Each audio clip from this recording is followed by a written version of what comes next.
Nako mga kababayan, another breaking news at gaano ho kaya katotoo po ito, galing po ito sa Net25 ibinasura ang petisyon ni Senator Ronald Bato de la Rosa.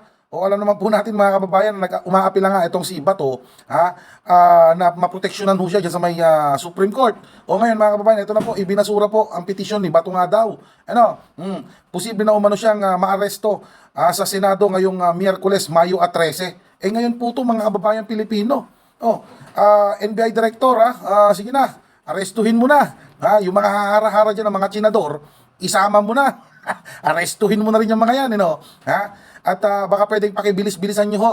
Kasi meron pong information na baka ho itakas yang si Ronald Bato de la Rosa dyan po sa Senado. Kaya bilis-bilisan nyo na ho. Attorney Melvin Matibag, Director po ng NBI. Go! Di ba?